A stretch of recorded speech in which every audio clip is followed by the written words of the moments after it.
ओम नमो भगवते वासुदेवाय.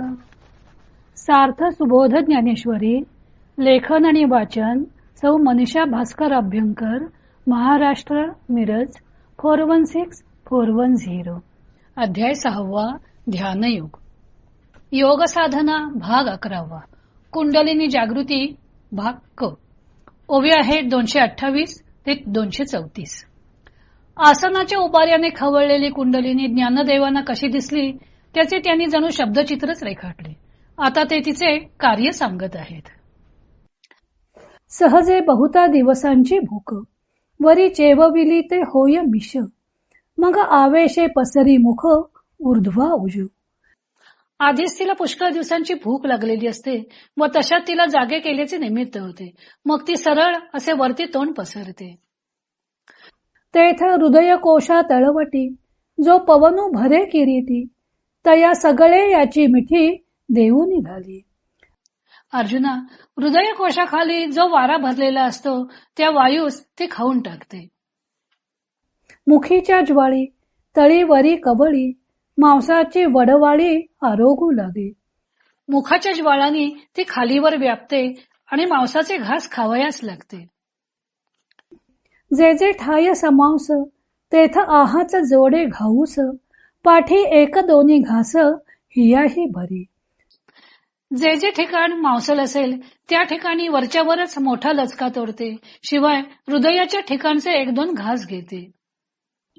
मग तळवे तळहात शोधी, ऊर्ध्वीचे खंड भेदी, झाडा घे संधी प्रत्यंगाचा. नंतर तळहात व तळपाय शोधून त्यातील रक्त मांस वगैरे खाऊन वरच्या भागाचे भेदन करते व प्रत्येक अंगाच्या सांध्याचा झाडा घेते. अधोभाग तरी न संडी, परी नखीचेही सत्व काढी, त्वचा धुवूनी जडी पांजरेशी. आपला आश्रय तर सोडत नाही, पण तेथेच राहून नखाचे देखील सत्व काढून घेते व त्वचा धुवून पुसून त्या त्वचेला हाडांच्या सापळ्यास चिकटवून ठेवते. अस्थीचे नळे निरपे, शिरांचे हिर ओरपे, तव बाहेरी विरूढी करपे रोमबीजांची. हाडांच्या नळ्या निरपून घेते व शिरांच्या काड्या ओरपून घेते. त्यावेळी बाहेरच्या केसांची वाढ होण्याची शक्ती जळून जाते. कुंडलिनी जागृत झाल्यावर तिचे पुढील मार्गक्रमण कसे होते ते ज्ञानदेव सांगत आहेत. आधी ती खूप काळ निद्रिस्त राहिलेली होती. खूप काळाने जाग आल्यानंतर ती भुकेने वखवखलेली असते. त्यात वरी चेवविली ते होय मिख, त्यात दिवचून जागे केल्याचे निमित्त घडते व त्यामुळे ती रागाने काय खाऊ आणि काय गिळू अशा आवेशाने आपले मुख ऊर्ध्व करते. ज्ञानदेवाने कुंडलिनीचे इथे मानुषीकरण केलेले आहे.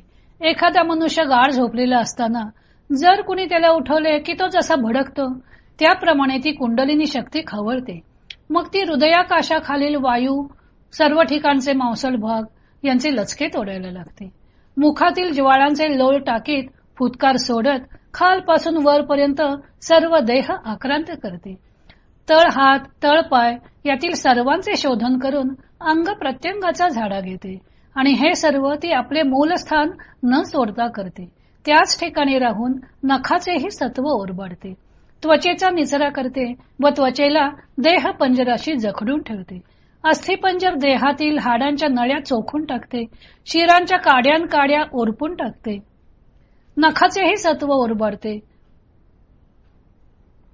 ज्ञानदेवाने नागिनीसारख्या असणाऱ्या जागृत झालेल्या कुंडलिनीचे जणू शब्दचित्रच रेखाटले आहे. या पुढील भाग आपण उद्या पाहू.